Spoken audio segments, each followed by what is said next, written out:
तो इस मार्ग में बड़े बड़े भ्रष्ट आचरण वाले महापुरुष बन गए। चिंतामणि वैश्या में आसक्त बिल्वमंगल जी बिल्वमंगलाचार्य बन गए। बड़ा बड़ा उच्चारण करने वाले जो राम भी नहीं बोल सकते थे वो बिल्वंशी हो गए।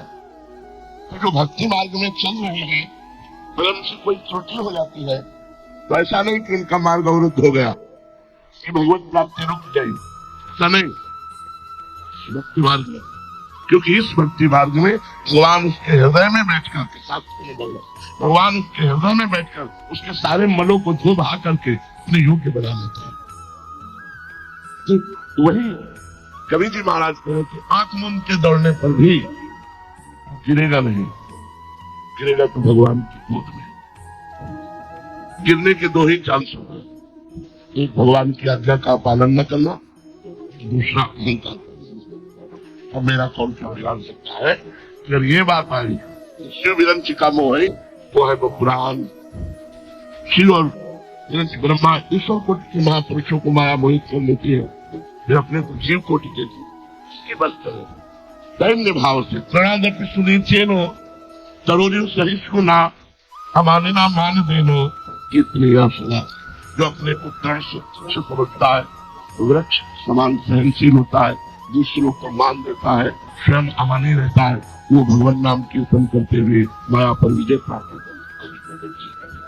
भागवत धर्म का पालन करने वाले के लिए नियम नहीं है कि वो एक विशेष प्रकार का कर्म ही करे। वो शरीर से, वाणी से, मन से, इंद्रियों से, बुद्धि से, अहंकार से, अनेक जन्मों अथवा एक जन्म की आदतों के स्वभाववश जो जो करे, छूट भी अहंकार से भी जो सब वो सब परम पुरुष भगवान नारायण के लिए ही है।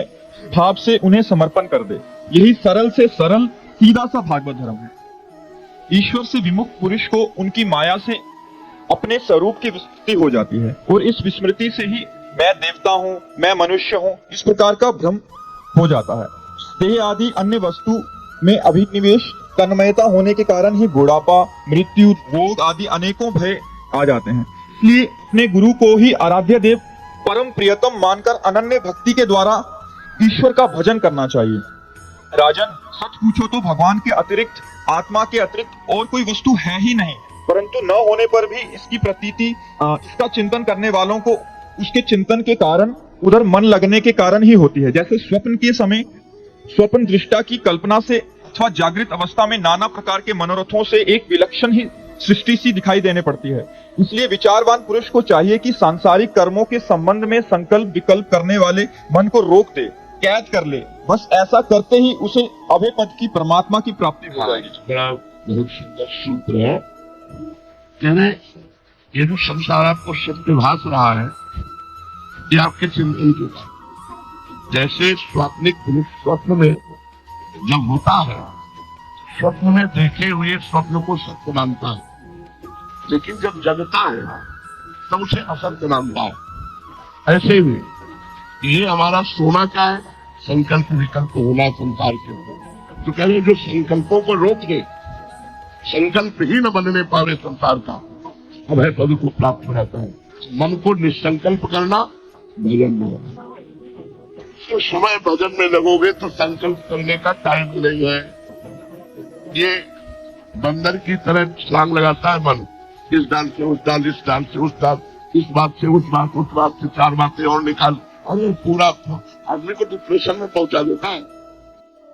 ये तो बहुत सोचने की बातें हैं, बिल्कुल नहीं काटो उसे।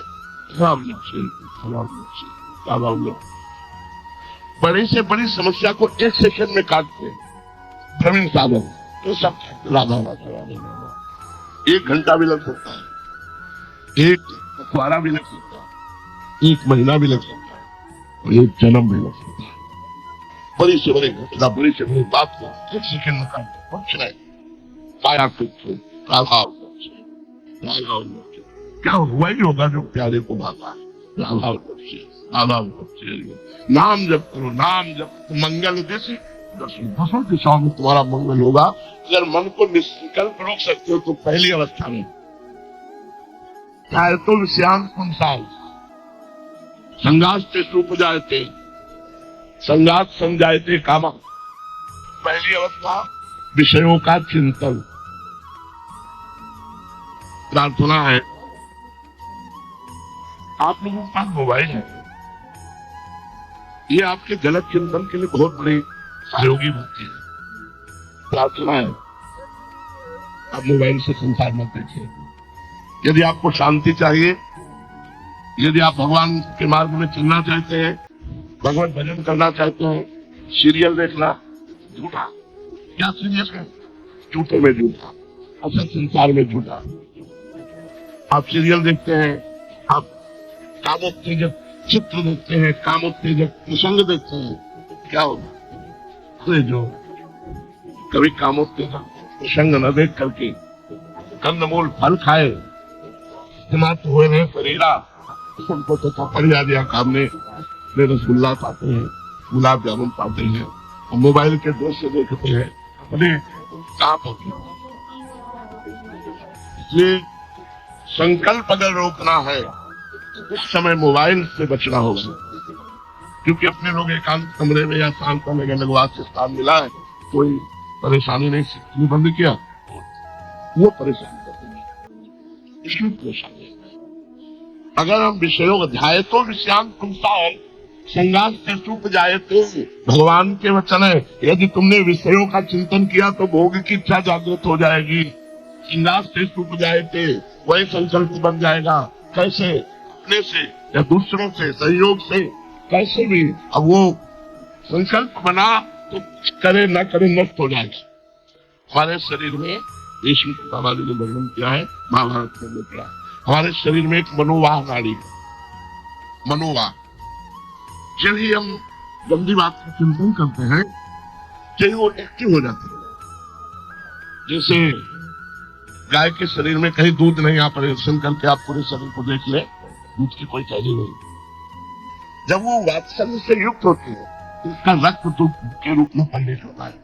जैसे मां जब बच्चे को पिलाने की भावना में हुई और जो भी वात्सल्य उमड़ा, कि उसके रक्त को दूध बना देते हैं। ऐसे ही जो भी हमारे अंदर काम जागृत हुआ, वो दृश्य देखकर, चिंतन देखकर, वो संकल्प बनाकर मनोवाह नाड़ी एक्टिव हो जाती है। पूरे रक्त को मंथन करके वो एक सेकंड में, घंटों नहीं लगते, सेकंड में वो मंथन करके एकत्रित कर लेती है। जहां आपने संकल्प किया, अब आप क्रिया करें या ना करें, वो बाहर में बहुत सावधान। आए तो विषयान पुंसान संगास से सूख जाते। जो मोबाइल देखते हैं, चैन से नहीं रह सकते। हमारी बात मान लो, चैन से नहीं रह सकते, क्योंकि वो दृश्य हमारे मन ने पकड़ लिया, वो छवि पकड़ ली, वो क्रिया पकड़ ली, वो बात पकड़ ली, वो संकल्प करेगा। संकल्प होना ही पतन है, संकल्प ना होना ही अभय पद है। संकल्प स्थिति के लिए हर समय इस मन पर चढ़े बैठा रहना, नाम के बल से हर समय इस पर चढ़े बैठे। एक सेकंड के लिए समय नहीं दे रहे, समय दे दो तो संकल्प। सब संकल्प छोड़ो, सब संकल्पों को प्रसारित पाओ। जहां हम निरंतर भजन में लगे हैं, को दुनिया से कोई मतलब नहीं है, भजन से बढ़कर कोई सुख नहीं। इसलिए महापुरुषों ने कहने लिया, क्यों? संकल्प को बनने पावे, संकल्प मिटाना है। हमें दृश्य नहीं देखना, हमें वो बात नहीं सुननी, हमें वो संग नहीं करना, जिससे हमारे मन में गलत संकल्प बने, और संकल्प बन गया तो लाभ नहीं है। सारी बात संकल्प की, यह आध्यात्मिक बात है। जाए तो विषयान पुंसा संगास ते सूप जायते, संगास संजायते कामा, कामात क्रोधो भी जायते, क्रोधात बहुत सम्मोहा, सम्मोहा स्मृति भ्रमा, स्मृति भ्रंशात बुद्धि नाशो। यहाँ कहाँ गई थी बुद्धि? बुद्धि नाशो प्रणश्यति,